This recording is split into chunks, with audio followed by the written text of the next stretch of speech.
आपला पळ यातून काढू शकत नाही। नंबर 1, आमची सरकारला विनंती आहे, ओबीसी, एससी, एसटी अन्य कुठल्याही आरक्षणाला नख न लावता जसा फडणवीस सरकारने निर्णय घेतला तसा आजही सुप्रीम कोर्टाच्या या जजमेंटमध्ये केंद्राने भूमिका घेतल्यामुळे, पुन्हा सांगतो, केंद्राने भूमिका घेतल्यामुळे संविधानाचं 102 व अमेंडमेंट आणि इंदिरा साहनी जजमेंटला रिव्हिजिट करण्याची गरज नाही हे स्पष्ट असल्यामुळे आजही मराठ्यांना आरक्षण किंवा आरक्षणाचे फायदे हे ठाकरे सरकारने द्यावेत। त्यासाठी सर्व संबंधित कायदेशीर एक्सपर्ट बरोबर बसावं, सर्व पक्ष, सर्व समाज, सर्व समाजाच्या संघटना यांचं मार्गदर्शन घ्यावं आणि हे फायद्याने आरक्षण मिळवण्याची आजही भूमिका घ्यायला कुठलीही अडचण राज्य सरकारला नाही। राज्याने तो निर्णय घ्यावा। भारतीय जनता पार्टी असा निर्णय घेतला तर त्याचं स्वागत आणि समर्थन करेल। सर, प्रश्न असा आहे की ज्या पद्धतीने आता मराठा आरक्षण आता पूर्णपणे लांबणीवर गेलं असं दिसतंय, सुप्रीम कोर्टानेच कायदा रद्द केलेला आहे, पुन्हा प्रदीर्घ कालावधी लागू शकतोय, मराठा नेतेही अनेक संघटनेचे म्हणत आहेत, तर आता मराठा संघटनेमध्ये कुठे कसं त्याचं काम असतं? खरं तर जे आरक्षण या सगळ्या कायदेशीर टप्प्यांना पार करून सकारात्मक कायद्याच्या कक्षेमध्ये बसून अगदी उच्च न्यायालयापर्यंत टिकवलं, ते सुप्रीम कोर्टापर्यंत नीट मांडलं असतं तर कदाचित तेच सोयीचं झालं असतं।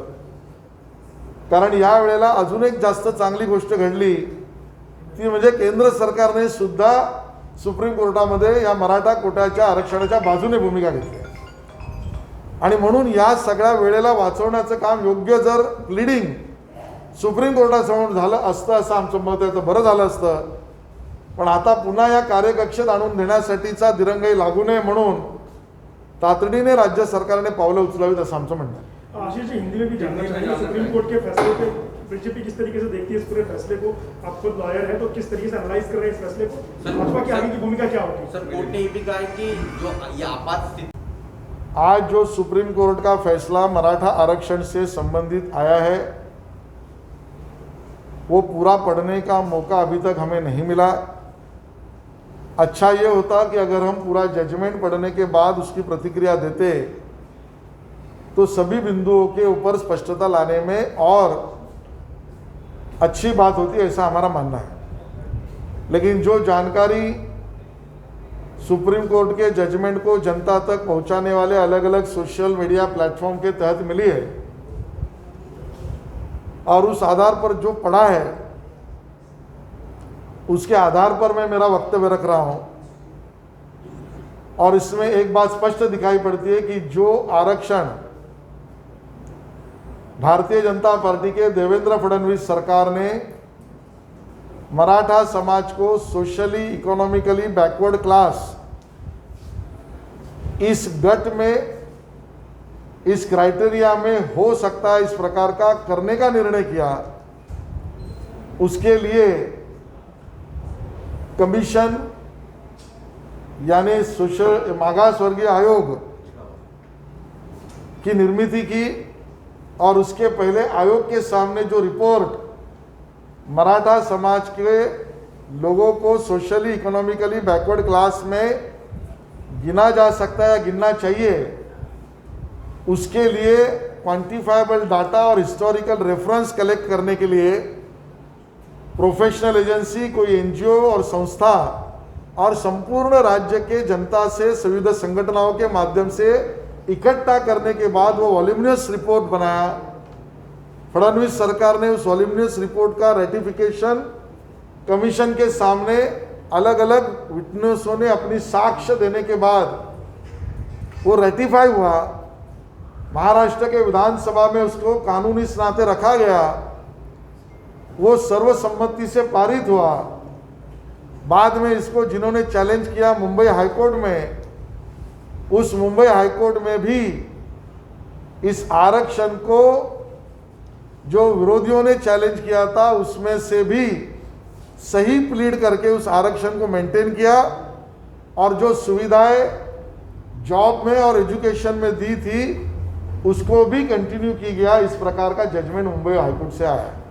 जब हम इस पूरी प्रक्रिया को कर रहे थे तब जो कांग्रेस और राष्ट्रवादी कांग्रेस के लोग तब विपक्ष में थे, उन्होंने इस क्वांटिफाइबल डाटा और हिस्टोरिकल रेफरेंस को कलेक्ट करने वाली संस्थाएं,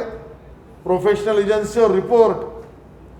उस पर भी सवालिया निशान तभी उन्होंने खड़े किए थे। दूसरी बात, गायकवाड़ कमीशन के रिपोर्ट को बनते समय या साक्ष्य लेते समय अलग अलग जगह पर उसके ऊपर भी सवालिया निशान तब विपक्ष में बैठी हुई कांग्रेस और राष्ट्रवादी कांग्रेस ने खड़े किए थे। और जब बाद में कांग्रेस, राष्ट्रवादी कांग्रेस शिवसेना के साथ महाराष्ट्र विकास आघाड़ी के रूप में सत्ता में आई, तो जो फडणवीस सरकार ने मुंबई उच्च न्यायालय तक के आरक्षण को मेंटेन किया और सुविधाओं को भी अबाधित रखा, उसको सुप्रीम कोर्ट के सामने रखने में कहीं ना कहीं कमजोरी ये महाराष्ट्र विकास आघाड़ी ने की है।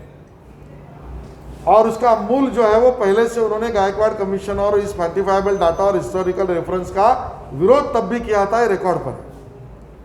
तो जिन्होंने पहले से विरोध किया था वो सत्ता में आने के बाद उस रिपोर्ट के साथ चलते और उसको प्लीड करते तो शायद ये आरक्षण बच जाता, लेकिन उन्होंने इस प्रकार का रवैया नहीं लिया है, दिखाई पड़ता है। क्योंकि हमने देखा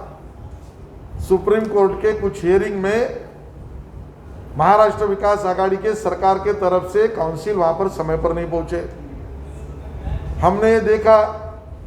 कि महाराष्ट्र विकास आघाड़ी के इस विषय को चलाने वाले मंत्री ने कभी अन्य संगठन, अन्य दलों से आपस में इसके बारे में बातचीत की, ऐसा पहले नहीं हुआ, बाद में उन्होंने किया। और इस प्रकार से एक लिथार्जिक अप्रोच ये महाराष्ट्र विकास आघाड़ी का था और उसके कारण ही हमें लगता है, मराठा समाज को भी लगता है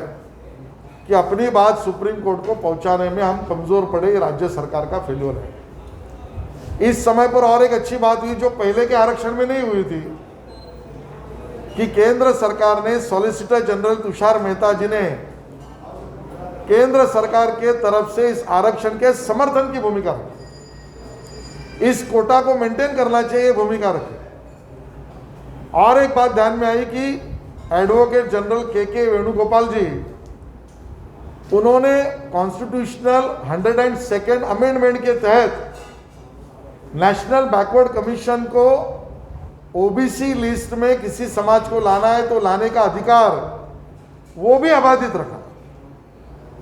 लेकिन बावजूद इसके तीसरी बात और एक हुई कि एक्सेप्शनल सिचुएशन में 50% के ऊपर जा सकते हैं। ये इनहेरेंट पावर जिस जजमेंट से आती है, उस सुप्रीम कोर्ट के लार्जर बेंच का, इंदिरा साहनी का जजमेंट भी रिविजिट करने की आवश्यकता नहीं, ये भी अभी के सुप्रीम कोर्ट के जजमेंट ने स्पष्ट किया।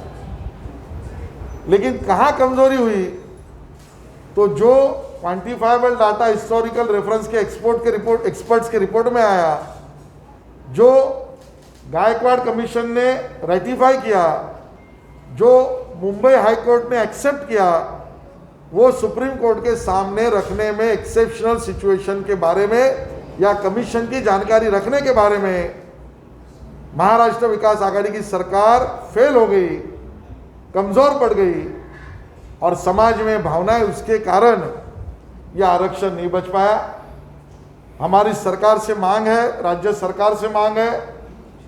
अभी भी आपको निर्णय लेने से सुप्रीम कोर्ट ने रोका नहीं है, मेरी जानकारी है। दिखाने में आप प्रयास करें, गायकवाड़ कमीशन से रिपोर्ट की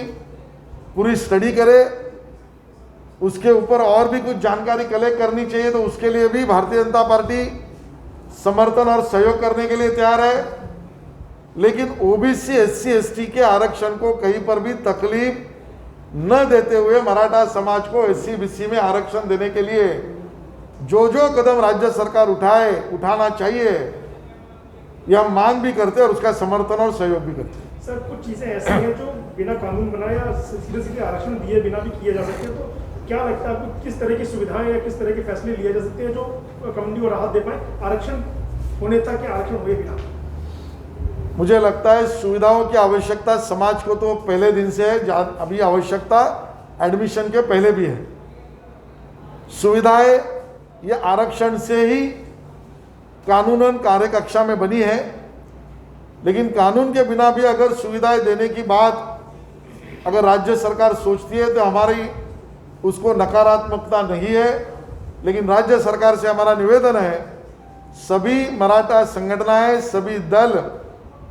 सभी कॉन्स्टिट्यूशनल एक्सपर्ट्स इनको बिठाकर जल्द से जल्द बैठक ले और इस विषय में ठोस भूमिका बनाए।